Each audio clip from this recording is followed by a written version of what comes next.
வணக்கம் அன்பு நேயர்களே, இது உங்கள் JDRInfotainment. ஸோ இந்த வீடியோவில் பார்த்தீங்கன்னா மாற்றுத்திறனாளிகள் எப்படி வந்து புது கார் வாங்கி ஓகே எப்படி வந்து லைசன்ஸ் வாங்குறது அந்த புது காருக்கு, அதை தான் இப்போ நான் வந்து உங்களுக்கு சொல்ல போகிறேன். ஓகே, இதில் சில நிறைய ஸ்டெப்ஸ்லாம் இருக்குது. நான் உங்களுக்கு ரொம்ப சுருக்கமாக சொல்கிறேன். ஏன்னா இப்போல்லாம் ரொம்ப நேரம் வீடியோ போட்டு யாரும் பார்க்குறதில்ல. ஓகே, உங்களுக்கு சுருக்கமாக சொல்கிறேன். ஸோ முதல்ல என்ன பண்ணணும்னா, நம்ம கார் வாங்கும்போது அந்த ஷோரூம் கிட்ட முதல்ல பேசிடணும். இந்த பாரு, நார்மலாக எப்படின்னா அந்த ஷோரூமே பார்த்தீங்கன்னா அவங்களே வந்து காரை வந்து ரெஜிஸ்டர் பண்ணுறவங்க. ஆனால் நான் உங்கள்கிட்ட மறக்காமல் என்ன சொல்லணும்னா, நீங்கள் டெம்பரரி தற்காலிகமாக ரெஜிஸ்டர் பண்ணி எனக்கு கொடுங்க. ஏன்னா நம்ம என்ன பண்ணோம், நம்ம அதை எடுத்துகிட்டு போயிட்டு ஆர்டிஓ கிட்ட நம்ம தான் ரெஜிஸ்டர் பண்ணணும். ஓகேங்களா?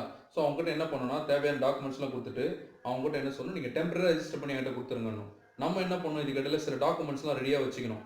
என்னென்ன டாக்குமெண்ட் பார்த்தீங்கன்னா, நமக்கு அட்ரஸ் ப்ரூஃப் வச்சுக்கணும், ஐடி ப்ரூஃப் இருக்கணும், கார் இன்சூரன்ஸ் எடுத்து வச்சுக்கணும், ஃபார்ம் 20 அப்படின்னு சொல்லிட்டு அவன் தருவான். அந்த ஃபார்ம் 20ல வந்து கிளாஸ் வந்து நம்ம என்ன பண்ணணும்னா இன்வேலிட் கேரேஜ்னு சொல்லிட்டு நம்ம அதை நோட் பண்ணிக்கணும், அது வச்சுக்கணும். அப்புறம் வந்து டிசேபிலிட்டி கார்டு வச்சுக்கணும்.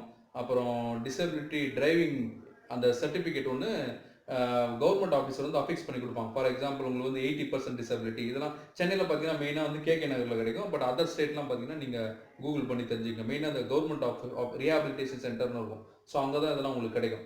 சரிங்களா? ஸோ இந்த டாக்குமெண்ட்ஸ்லாம் ரெடியாக வச்சுக்கணும். இன்வேலிட் கேரேஜ்னா என்னென்னா, இப்போ நீங்கள் ஒரு கார் ஓட்டுறீங்க வச்சுக்கலாம், அந்த கார் நம்பர் என்ன பண்ணுவோம், ஆர்சி புக்கில் வந்து அஃபிக்ஸ் பண்ணி கொடுத்துருவாங்க. அதில் இருக்கும், ஓகே நீ இந்த கார் மட்டும் தான் ஓட்டணும், மற்ற கார்லாம் ஓட்டக்கூடாது. ஆக்சுவலாக ஃபஸ்ட்டு ஓட்டவும் முடியாது, வேறு விஷயம். ஸோ பேரலாக நம்ம என்ன பண்ணோம்னா, இந்த கார் வாங்கணும் பார்த்தா புது காரை வந்து ஆத்தரைஸ்டு வெண்டர் அவங்ககிட்ட என்ன பண்ணால் கொடுத்து இந்த காரை மாடிஃபை பண்ண சொல்லணும். என்ன மாதிரி மாடிஃபை பண்ண சொன்னால், ஆக்சிலேட்டரும் பிரேக்கும் கையில் இருக்க மாதிரி நம்ம அதை மாடிஃபை பண்ணி வாங்கி வச்சுக்கணும். ஸோ சென்னையில் பார்த்தீங்கன்னா அகைன் அது வந்து பார்த்தீங்கன்னா ஸ்ரீவாரி சங்கர் இன்ஜினியரிங் ஒர்க்ஸ் இருக்குது. அது வந்து பார்த்தீங்கன்னா பெரம்பூர் பக்கத்தில் இருக்குது. மற்ற ஸ்டேட்டில் அகைன் நீங்கள் வந்து இந்த கூகுள் பண்ணி தான் தெரிஞ்சுக்கணும். ஓகேங்களா? So Srivari engineering work related இதெல்லாம் வந்து நான் வந்து உங்களுக்கு இந்த டிஸ்கிரிப்ஷன் லிங்க்கில் தரேன்.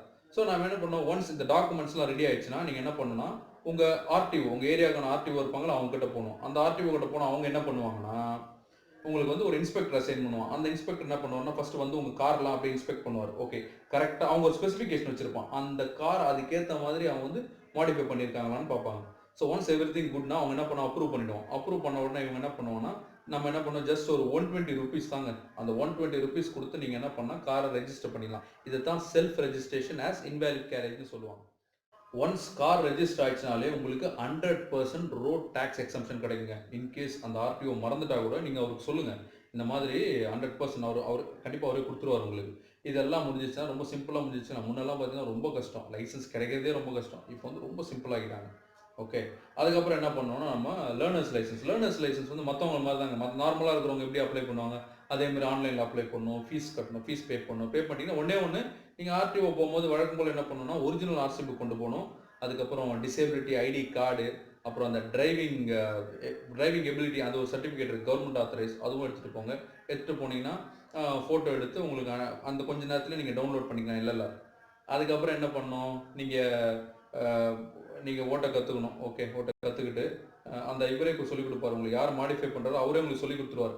It's a matter of just 30 மினிட்ஸுங்க. அதை கற்றுக்கிட்டா நீங்களே ஓட்டிகிட்டு போயிடலாம். இதுக்காக போய் டிரைவிங் ஸ்கூலில் கொடுத்து உங்களுக்கு என்னோடய எக்ஸ்பீரியன்ஸ் சொல்கிறேன் பாருங்கள். நான் டிரைவிங் ஸ்கூலில் போய் நான் என்ன நினச்சேன், எனக்கு மற்றவங்க மாதிரி ஓகே நம்ம டிரைவிங் ஸ்கூல் போனால் தான் வந்து நமக்கு இது டிரைவிங் லைசன்ஸ் கிடைக்கும்னு நினச்சிட்டு அவங்ககிட்ட போனேன். அவங்க எவ்வளோ சார்ஜ் பண்ணாங்க தெரியுங்களா?